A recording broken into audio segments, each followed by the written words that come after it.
If you make this mistake when picking the list price on your home for sale, you're almost certainly costing yourself thousands of dollars. Because, like it or not, there is a science to pricing a home that has to do with buyer behaviors, and those behaviors need to be taken into consideration when you pick your price. This story is an example of how a seller choosing to price his house at $507,000 cost him big.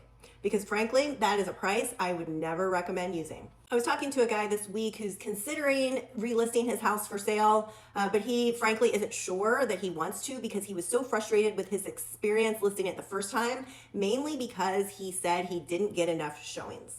When I asked him how he came up with that price, he said that it was very close to the range of what the realtor had told him that the house was worth. And he said he wanted to price it on the high side to leave extra room to negotiate. I said, let me ask you, if you had gotten an offer for $500,000 or a little bit less than $500,000, would you have considered that a good price that you would have considered accepting?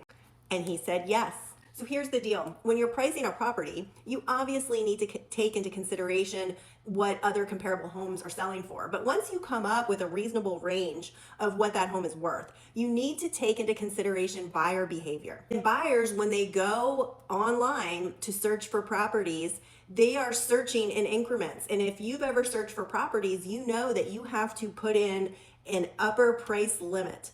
Buyers tend to search in $25,000 increments, and they set an upper limit that they don't want to see properties above that price. In this example, $500,000 is a very popular upper limit. Again, they shop in $25,000 increments. So when you set your price at $507,000, there are a lot of buyers who aren't even going to be aware that your property even exists. And that's because they stopped their search at $500,000. So this seller would have been better off with a realtor who understood pricing strategy.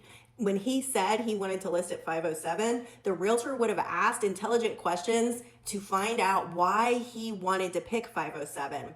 If he would have asked any of the same questions I did, he would have found out that it's because the person wanted to leave room to negotiate, although they were willing to take 500 or slightly less.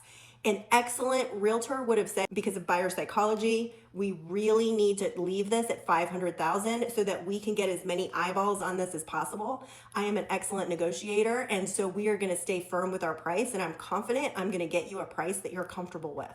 This is why it's important to do interviews of agents who list your house. If he had interviewed more than one agent, someone else may have presented to him exactly like I did, and he may have made a better choice on the list price of his house. Leave a comment, let me know what you think about this, and as always, be sure to follow me for more brutally honest real estate advice.